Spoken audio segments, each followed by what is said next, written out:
विष्णु पुराण अध्याय 2। सत्यव्रत की बातें सुनकर मछली समुद्र के बीच पहुंची। एक महापर्वत की भांति समुद्र की लंबाई तक फैलकर बोली, सत्यव्रत, देखा, तुम्हारी वाणी अचूक निकली और अचूक रहेगी। न मालूम मैं यूं बढ़ते बढ़ते क्या से क्या हो जाऊंगी। सत्यव्रत ने हाथ जोड़कर प्रणाम किया और उसकी स्तुति करने लगा, मत्स्यावतार वाले हे नारायण, आप रक्षा की मांग करने आए और मेरी रक्षा करने के लिए आपने मत्स्यावतार लिया। आप मत्स्य के रूप में अवतरित लीला मानुष स्वरूप हैं। आपकी लीलाओं को समझने की ताकत मेरे अंदर कहाँ है? इसके जवाब में मत्स्यावतार में रहने वाले विष्णु ने कहा, हे राजन, 7 दिनों के अंदर कल्पांत होने वाला है। प्रलय काल के जल में सारी दुनिया डूब जाएगी, लेकिन ज्ञान, औषधियों और बीजों का नाश नहीं होना चाहिए। तुम्हारे वास्ते एक बड़ी नाव गहरे अंधेरे में चिराग की तरह जलती आएगी। उसके अंदर सप्त ऋषि होंगे। वह रोशनी उन्हीं लोगों की है। तुम अपने साथ औषधियों और बीजों के ढेर को नाव में पहुंचा दो। मेरे सिर पर जो सींग है, उस पर नाव को कसकर थामे रहूंगा और उसके डूबने से मैं बचाऊंगा। इसी के वास्ते मैंने इस रूप में अवतार लिया है। इस वक्त ब्रह्मा निद्रा में निमग्न है। उनके जागने तक ये नाव ध्रुव नक्षत्र को दिशा सूचक बनाकर यात्रा करेगी। अगले कल्प में तुम वैवस्वत के नाम से मनु बनोगे। सत्यव्रत ने विष्णु की आज्ञा को शिरोधार्य कर नतमस्तक हो उन्हें प्रणाम किया। मत्स्यावतार अपने 4 पंखों को फड़फड़ाते ऊंची लहरों को चीरते समुद्र के अंदर चला गया। ब्रह्मा गहरी नींद सो रहे थे। अंधकार में प्रलय तांडव हो रहा था। हयग्रीव नामक सोमकासुर समुद्र तल से ऊपर आया, फिर अचानक चमगीदड़ की तरह ब्रह्मा के सत्यलोक में उड़कर चला गया। ब्रह्मा जब नींद के मारे पहले जम्भाइयां ले रहे थे, तब उनके चारों मुखों से सफेद, लाल, पीले और नीले रंगों में चमकने वाले 4 वेद बाहर निकले और नीचे गिर गए। हयग्रीव ने उन वेदों को उठा ले जाकर समुद्र के अंदर छिपा दिया। हयग्रीव देवताओं और विष्णु का भी जबरदस्त दुश्मन था। वेदों के बिना ब्रह्मा सृष्टि की रचना नहीं कर सकते थे। हर एक कल्प में विष्णु अच्छाई को बढ़ावा देकर उसका विकास करना चाहते थे। उनके इस संकल्प को बिगाड़ देना ही हयग्रीव का लक्ष्य था। प्रलयकालीन समुद्र पृथ्वी को डुबो रहा था। उस वक्त सत्यव्रत को उस गहरे अंधेरे में दूरी पर नक्षत्र की तरह टिमटिमाने वाली रोशनी में एक नाव दिखाई दी। वही सप्त ऋषियों की कांति से भरी नाव थी। सत्यव्रत ने औषधियों तथा बीजों को नाव के अंदर पहुंचा दिया और नारायण की स्तुति करते उसी नाव में यात्रा करने लगा। मत्स्यावतार की नाक पर एक लंबा सींग था। नक्षत्र की तरह चमकने वाले उस सींग से लिपटकर एक महासर्प प्रलयकालीन आंधी को निगल रहा था। मत्स्यावतार अपने पंखों से लहरों को रोकते समुद्र को चीरते नाव को सुरक्षित ले जा रहा था। ध्रुव नक्षत्र को मार्गदर्शक बनाकर वह नाव फूल की तरह तिरते आगे बढ़ रही थी। समुद्र के गर्भ में छिपाए गए वेदों का पहरा देते सोमकासुर समुद्र के भीतर टहल रहा था। चारों वेद 4 शिशुओं के रूप में बदल कर किलकारियों कर रहे थे। मत्स्यावतार वेदों की खोज करते हुए आगे चल पड़ा। मत्स्यावतार को देखते ही सोमकासुर घबरा गया, फिर भी हिम्मत बटोर कर वह अपना कांटों वाला गदा हाथ में ले जूझ पड़ा। उस समय तक विष्णु का अवतार मत्स्य के रूप में कमर तक हो गया था। उसमें चारों हाथ निकल आए थे। देखते देखते मत्स्यावतार और सोमकासुर के बीच भीषण लड़ाई छिड़ गई। सोमकासुर समुद्र तल में पहुंचकर भागने लगा। इस पर विष्णु ने अपने चक्र से उसे टुकड़े टुकड़े कर दिया। विष्णु शिशुओं के रूप में स्थित वेदों को अपनी बगल में दबाकर पानी के ऊपर आ गए। वे चारों शिशु विष्णु के कंठहार में शोभा देने वाले श्रीवत्स तथा कौस्तुभ मणियों के साथ नन्हे हाथों से खेलते हुए किलकारियां मार रहे थे। चारों बच्चे सफेद, लाल, पीले व नीले रंग की कांतियों से चमक रहे थे। विष्णु के हाथों में शंख और चक्र शोभायमान थे। विष्णु के मत्स्यावतार को देख ऋषि और सत्यव्रत तन्मय हो हाथ उठाकर उनकी स्तुति करने लगे। प्रलय तांडव शांत हो गया था। जहाँ तहाँ भूमि दिखाई देने लगी थी। नाव भी अपने लक्ष्य पर पहुंच गई। ब्रह्मा के लिए दिन और रात का समय बराबर था। उनकी निद्रा का समय पूरा होने को था। आसमान में प्रकाश की किरणें फूट रही थी। नया कल्प शुरू हो रहा था। सरस्वती देवी पहले जाग उठी। उन्होंने अपनी वीणा पर भूपाल राग का आलाप किया। ब्रह्मा जाग उठे। उन्हें लगा कि उनके चारों सिरों में कोई अशांति फैली है। फिर परख कर देखा, वेद गायब थे। इसी चिंता में ब्रह्मा कुछ परेशान थे। तभी विष्णु ने मत्स्यावतार में प्रत्यक्ष हो उनके हाथ में वेद सौंप दिए।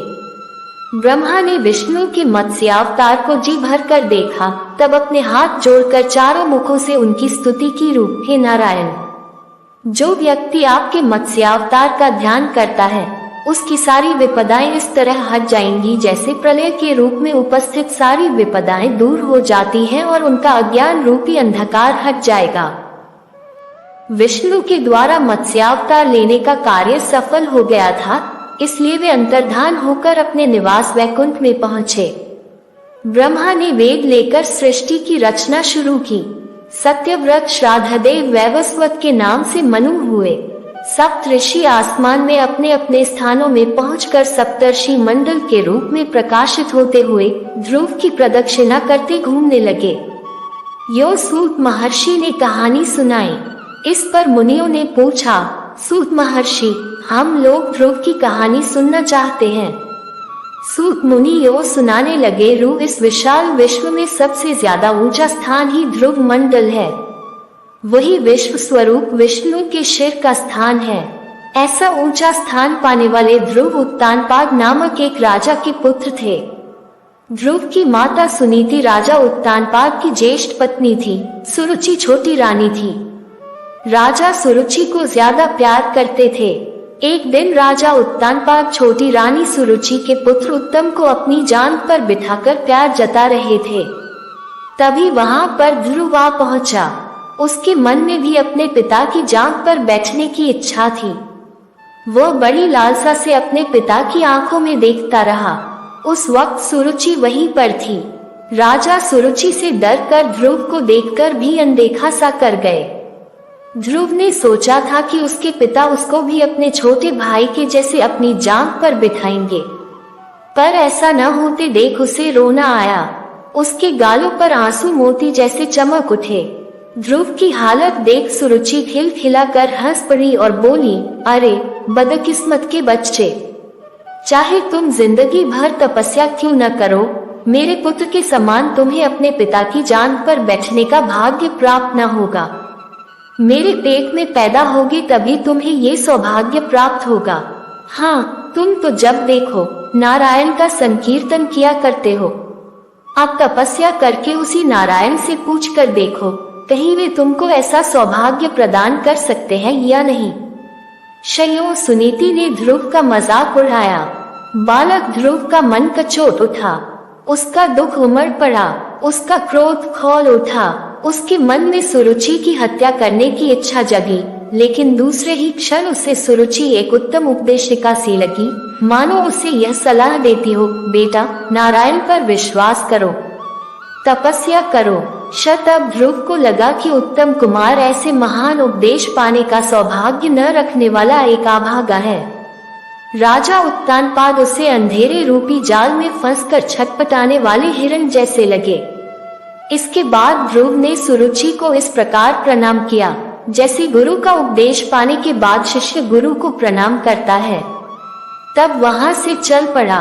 ध्रुव के इस व्यवहार पर चकित हो सुरुचि अपने मन में सोचने लगी, लड़का तो भला मालूम होता है। गालियां देने के बाद भी प्रणाम करके चला गया। प्रणाम न करे तो करेगा ही क्या। मेरे सामने मुंह खोलने की उसकी हिम्मत है, या उसकी मौत हिम्मत कर सकती है। आंसू बहाते लौट आए ध्रुव को देख दासियों के द्वारा सारी हालत जानकर सुनीति रो पड़ी।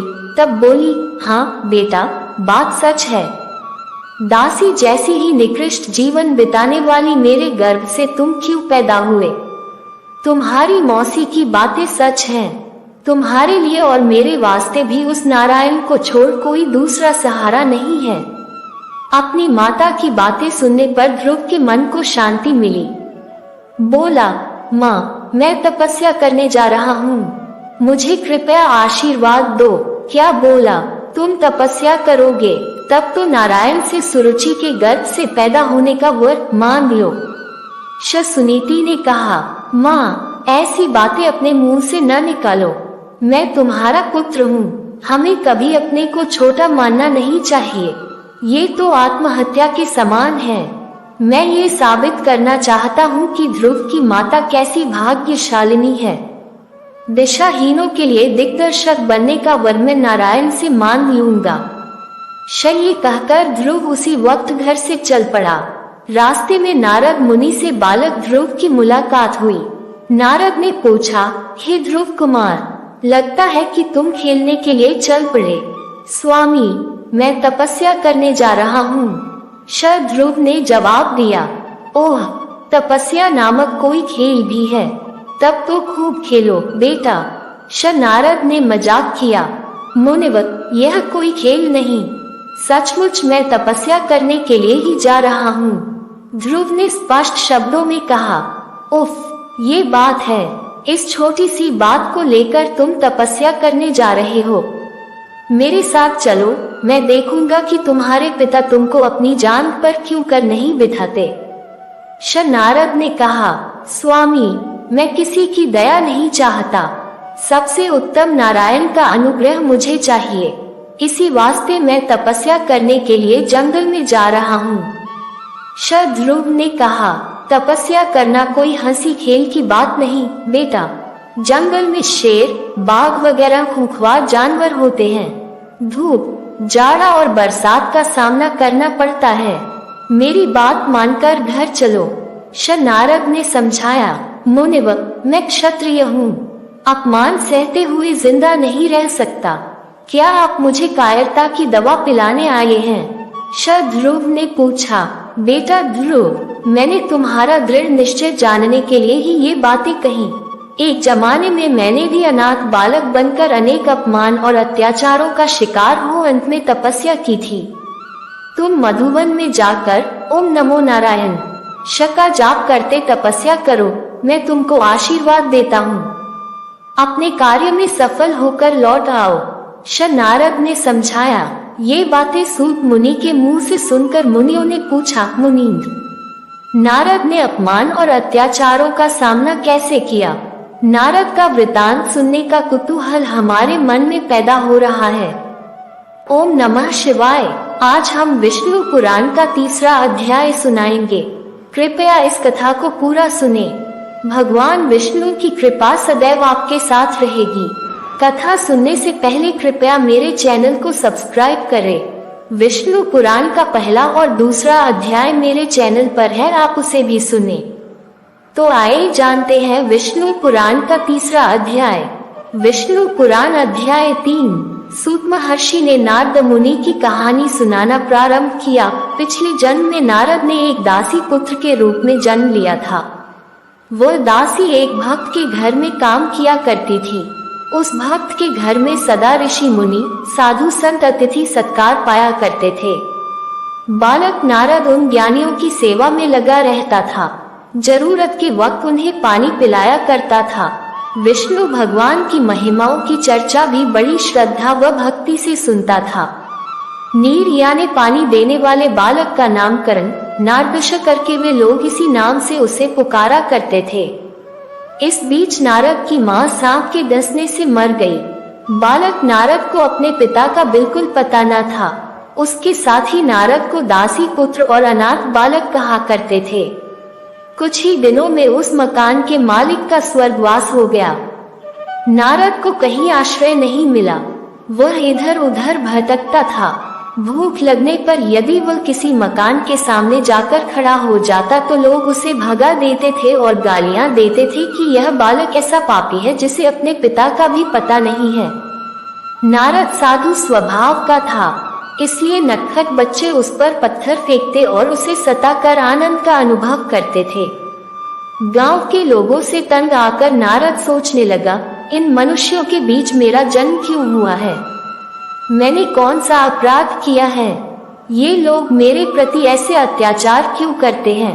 आखिर कीड़े मकोड़े, जंगल के जानवर भी मजे से जी रहे हैं। शैयो सोचते हुए नारद जंगल की ओर चल पड़ा। उसे ऋषि मुनियों की बातें याद हो आईं। मुझे भी तपस्या करके देवताओं के बीच जन्म लेना है। शैयो निश्चय कर नारद ने तपस्या करना शुरू किया। अनाथों का जो रक्षक है, जो सारे जगत का पिता है, वही मेरे लिए भी पिता है। वह मुझे कुछ भी बनाए पसंद है। शय इस प्रकार सोचते नारद ने समय का ख्याल किए बिना भयंकर तपस्या शुरू कर दी। नारद की तपस्या पूर्ण हो गई। उसके भीतर एक तेज ने प्रवेश किया। एक ज्योति के रूप में प्रत्यक्ष होकर विष्णु भगवान ने कहा, वत्स नारद, तुम मेरे अंदर विलीन होने जा रहे हो। इसके बाद तुम ब्रह्मा के मानस पुत्र के रूप में जन्म धारण करोगे। तुम चिरंजीवी होकर तीनों लोकों का भ्रमण करते हुए सदा मेरी स्तुति किया करोगे। इसके बाद नारद ने विष्णु के अंश को लेकर ब्रह्मा के मानस पुत्र के रूप में जन्म लिया और देवमुनि के रूप में पूजा पाने लगे। विष्णु भगवान की लीलाओं के अवतारों में एक नारद का अवतार भी बताया गया है। ऐसे नारद मुनि से उपदेश पाकर ध्रुव तेज गति के साथ आगे बढ़े चले जा रहे थे। उस समय उत्तम कुमार रोते हुए आ पहुंचा और ध्रुव के सामने हाथ फैलाकर उनको रोकते हुए बोला, भैया आप कृपया जंगल में मत जाइए। आप जंगल में चले जाएंगे तो मैं किसके साथ मिलकर हरि का भजन करूंगा। मेरी माताजी ने आपको डांटा, पर मैंने क्या किया है? मुझ पर आप क्यों नाराज होते हैं?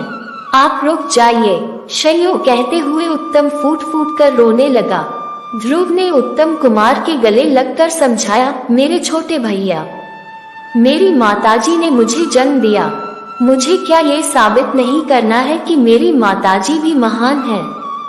इसीलिए मैं जा रहा हूँ। उत्तम बोला, तब तो मैं भी आपके साथ चलूंगा। आप तपस्या में लग जाइए।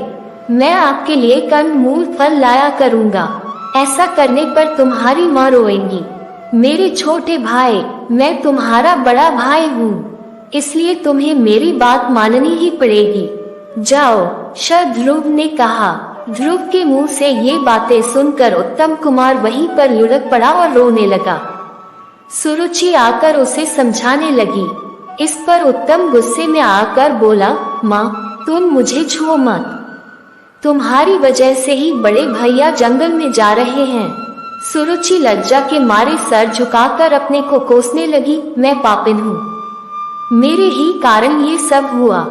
इतने में राजा उत्तानपाद पहुंचकर बोले, ध्रुव तुम रुक जाओ, ये सब मेरी मंद बुद्धि की वजह से ही हुआ है। मेरा राज्य तुम्हारा है, वापस चलो। इस बीच ध्रुव काफी दूर तक चले गए थे। नारद ने सुनीति से कहा, माताजी, तुम्हारे गर्भ से एक रत्न जैसा पुत्र पैदा हुआ है। तुम अपने बेटे के बारे में बिल्कुल चिंता मत करो, नारायण स्वयं उसकी रक्षा करेंगे। फिर उत्तानपाद की ओर मुड़कर नारद बोले, राजन, हम सबको इस बात पर खुश होना चाहिए। आपके पिता और ध्रुव के दादा स्वयंभू मनु के वंश के लिए भी बालक ध्रुव अपार यश का कारण बनेगा। इसमें किसी का कोई दोष नहीं है। ये श्रीमन्नारायण का संकल्प है। शैयो समझाकर नारद मुनि ने सबको शांत किया। मधुवन में बैठकर ध्रुव ओम नमो नारायणाय का मंत्र जापते तपस्या कर रहे थे। यमुनांदी उस मंत्र में श्रुति मिला रही थी। ध्रुव की तपस्या से तीनों लोग कांपने लगे। कोई यदि कहीं भी तपस्या करता हो तो इंद्र ये सोचकर डरते हैं कि कहीं वह तप करके उनके पद की कामना न कर बैठे। इस डर से उनके तप में विघ्न डालने के लिए वे भयंकर इंद्रजाल रचा करते हैं। इसी प्रकार इंद्र ने अपने वज्रायुध को हिलाकर आंधी तूफान और बिजली गिराकर भयंकर उत्पात मचाए, पर ध्रुव थोड़ा भी विचलित न हुए। इस पर इंद्र ने पत्थरों की वर्षा शुरू की, मगर ध्रुव के सर पर घूमते हुए विष्णु चक्र ने उन पत्थरों को दूर फेंक दिया।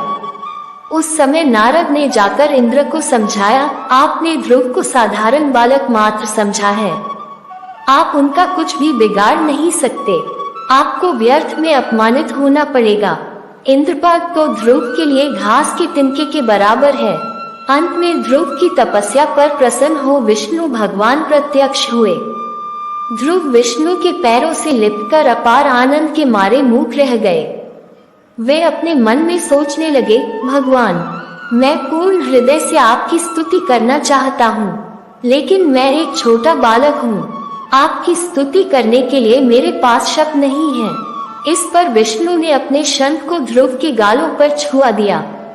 दूसरे ही क्षण वेदों के तत्वों से भरे स्तोत्र पाठ साम गान के रूप में ध्रुव के मुंह से निकलने लगे। विष्णु ने मंदहास करते हुए पूछा, ध्रुव, मांग लो, तुम क्या चाहते हो?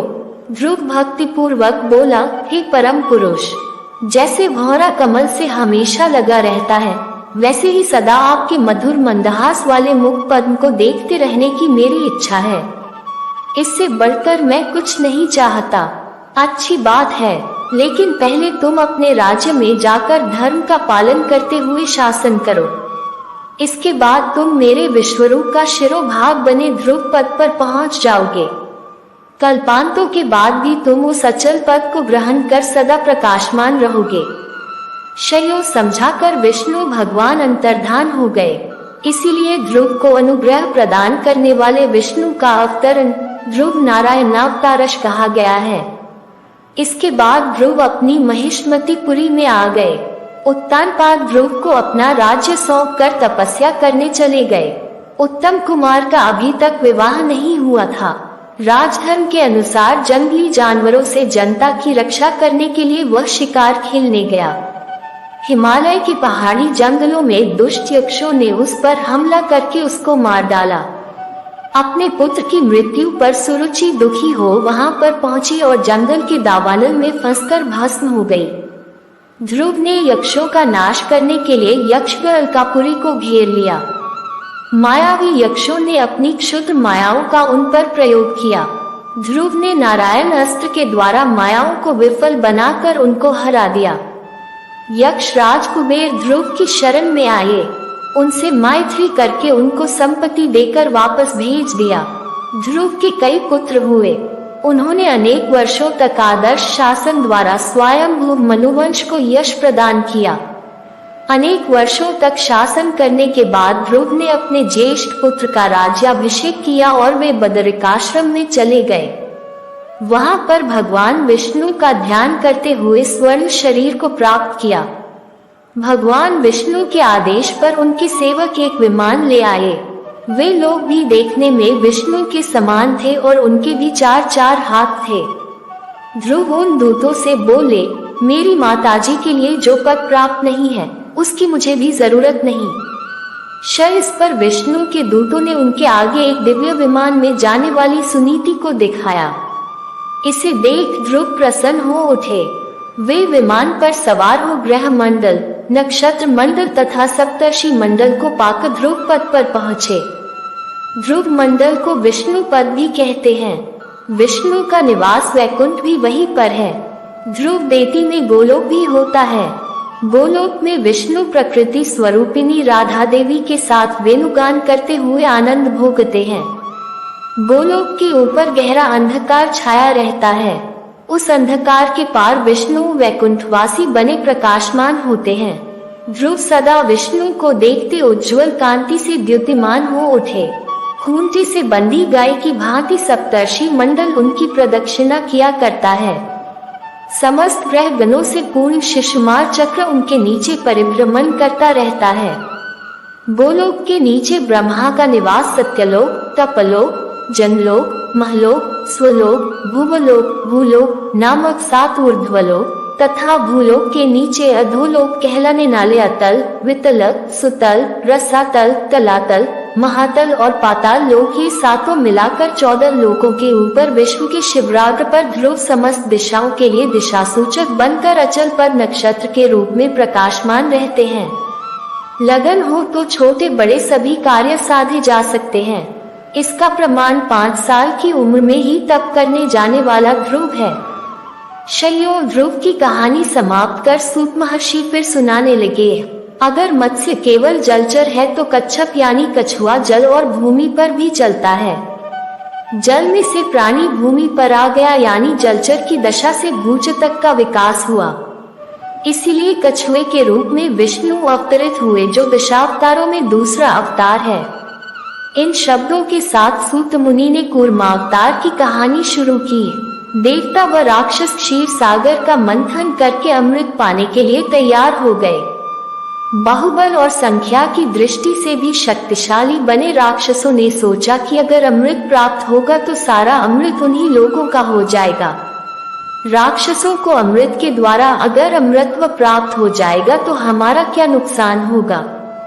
सारी जिम्मेदारी विष्णु की ही मानकर देवता उन्हीं पर विश्वास करने लगे। क्षीर सागर पर मंदर पर्वत को मथानी के रूप में खड़ा करके महासर्प वासुकी को रस्से के रूप में लपेटकर समुद्र का मंथन करने का निर्णय हुआ। लेकिन मंदिर पर्वत को लाकर क्षीर सागर में डालना किसी के लिए मुमकिन न था। विष्णु ने उन पर अनुग्रह करके ये काम संपन्न किया, इसीलिए वे गिरधारी कहलाए।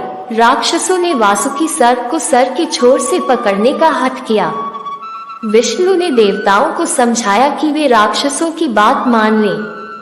तब विष्णु ने भी सबके अंत में वासुकी की पूंछ के छोर को पकड़ लिया। इसके बाद क्षीर सागर को मथने का काम शुरू हुआ।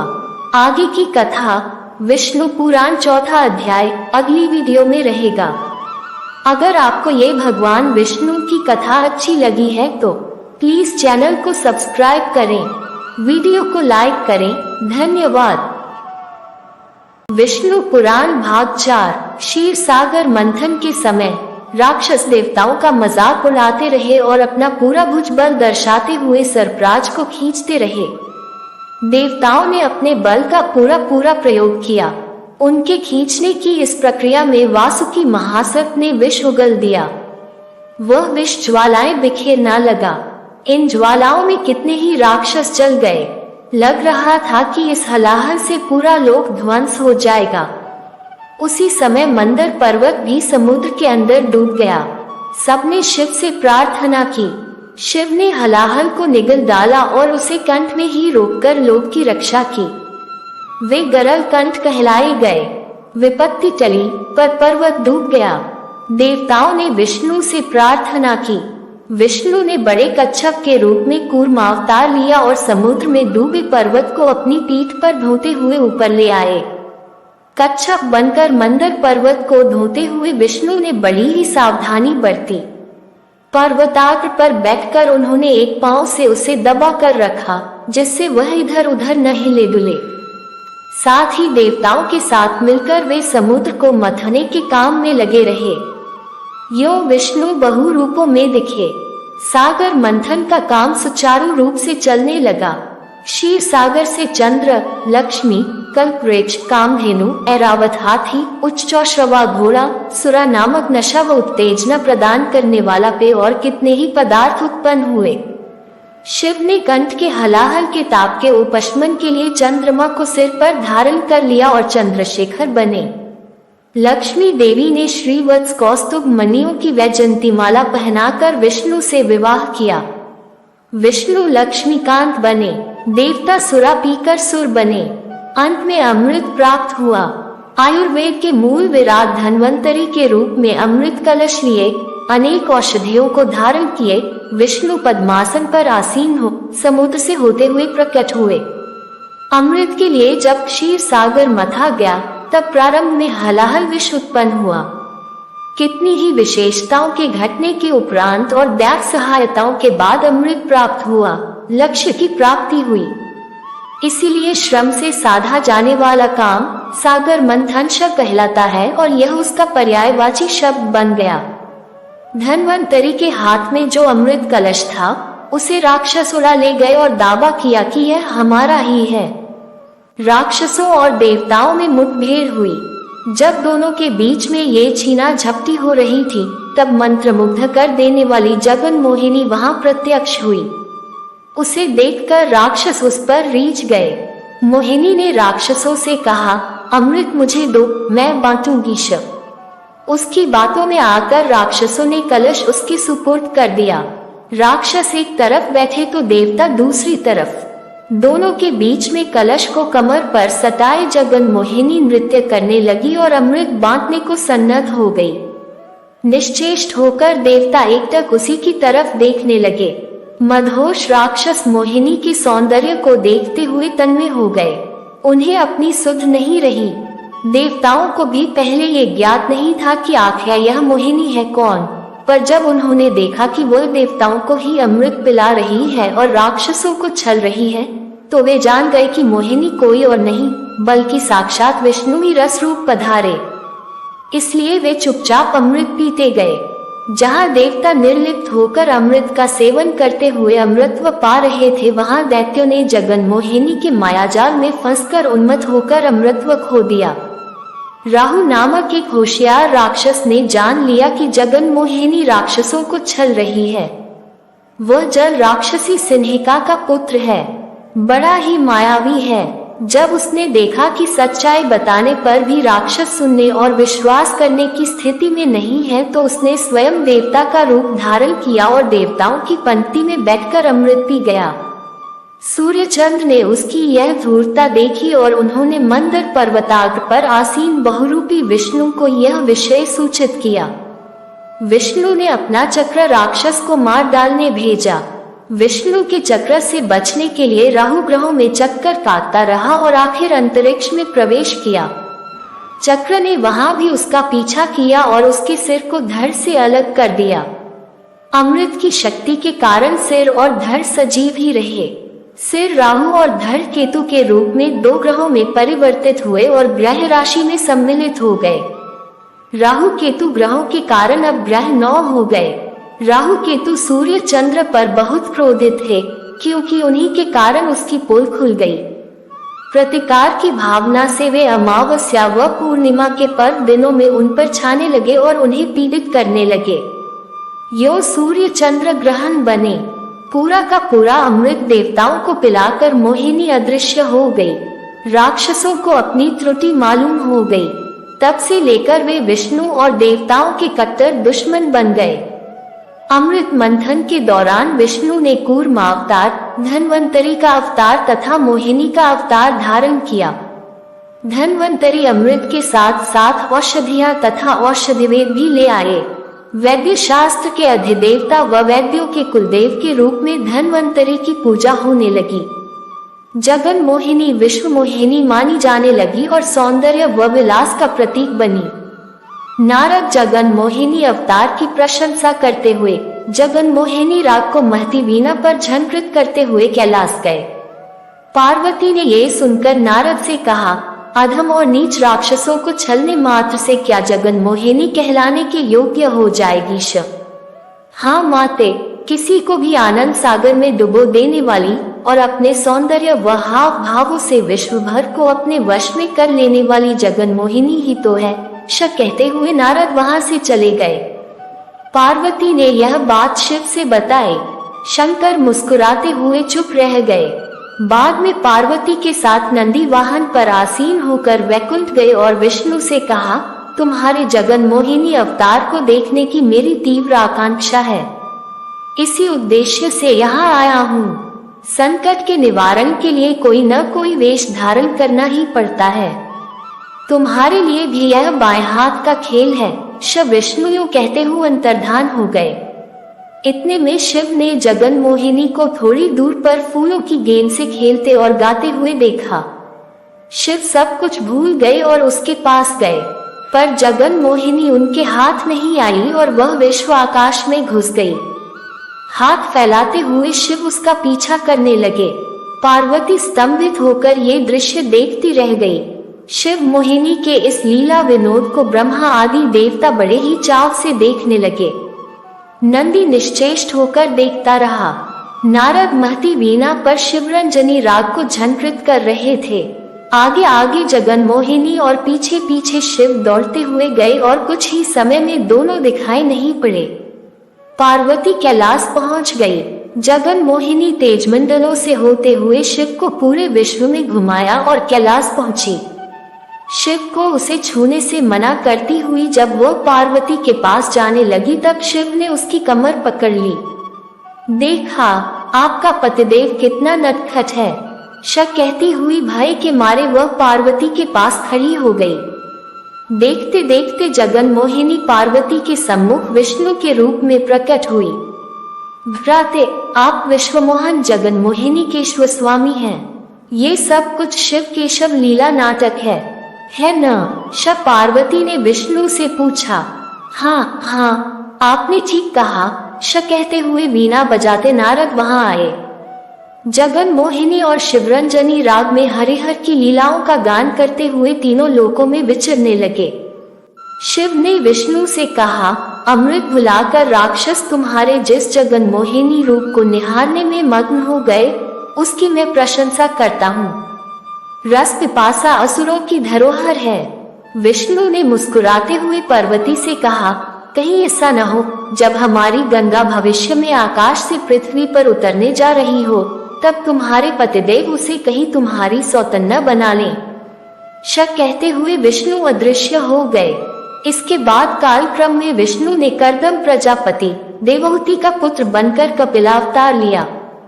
बचपन से ही तपस्या करके ज्ञान संपन्न होकर कपिल महामुनि के नाम से प्रसिद्ध हुए। कपिल ने अपनी माता देवहूति को अनेकों तत्वों का बोधन किया, जो सांख्ययोग के नाम से प्रसिद्ध हुए। जब कपिल महर्षि पाताल लोक में निर्विराम एक गुफा में तपस्या कर रहे थे, तब पृथ्वी पर सगर सम्राट 100वां अश्वमेध यज्ञ करना चाह रहे थे। इंद्र ने यज्ञ के अश्व को उस गुफा में छिपा दिया जिसमें कपिल महर्षि तपस्या कर रहे थे। सगर के 1000 पुत्र घोड़े को खोजते हुए पाताल लोक में पहुंचे। वहां उन्होंने कपिल महर्षि की गुफा देखी। उन्होंने उन पर आरोप लगाया कि उन्होंने ही घोड़े की चोरी की और उनका तप जब केवल ढोंग है। कपिल ने आंखें जब खोली, तब सबके सब जलकर राख हो गए। उन भस्म राशियों पर विष्णु पाद रखे गए और स्वर्ग में मंदाकिनी की तरह प्रवाहित हो रही गंगा को पृथ्वी पर ले आने के लिए सगर के प्रपौत्र भागीरथ ने घोर तपस्या की और गंगा को प्रसन्न किया। साथ ही गंगा के वेग को सह सकने वाले शिव की तपस्या करके उन्हें भी प्रसन्न कर लिया। गंगावतरण के समय गंगा देवी को देखकर शिव उस पर मुग्ध हो गए और उसे अपने जटाजूट में कसकर बांध लिया। फिर भागीरथ की प्रार्थना पर उसे थोड़ी मात्रा में बहने दिया। गंगा भागीरथ के साथ गई और उसके पूर्वजों की भस्म राशियों पर प्रवाहित होकर उन्हें पुण्यलोक भेजा। परमशिव गंगाधर बने और यो गंगा पार्वती की सौत हुई। संकननादि मुनि कहलाए जाने वाले सनक, सनन, सनत्सु, सनत कुमार नामक 4 मुनि ब्रह्मा के मानस पुत्र हैं। सदा वे बालक ही बने रहते हैं। विष्णु भक्ति में तत्पर होकर विष्णु का गुणगान करते हुए सभी लोकों में विचरते रहते हैं। विष्णु के दर्शन करने वे वैकुंठ गए। सब द्वारों को पार करते हुए विष्णु मंदिर द्वार पर पहुँचे। विष्णु के ही रूप के जय विजय वहाँ के द्वारपालक हैं। उनके 4 हाथ हैं। उन हाथों में चक्र, शंख, गदा व अभय मुद्राएं हैं। उन दोनों ने मुनियों से कहा कि यह अंदर जाने का समय नहीं है। तब संकस नंदों ने कहा, विष्णु दर्शन के लिए हमारी दृष्टि में कोई समय असमय नहीं होता। कहते हुए उनकी परवाह किए बिना जब वे अंदर जाने को उद्यत हो गए, तब द्वारपालकों ने गदाएं उठाकर उन्हें रोका। संकादि मुनियों ने उन्हें शाप देते हुए कहा, तुम में विष्णु द्वारपालक बने रहने की योग्यता नहीं है। राक्षस होकर जन्म लोगे।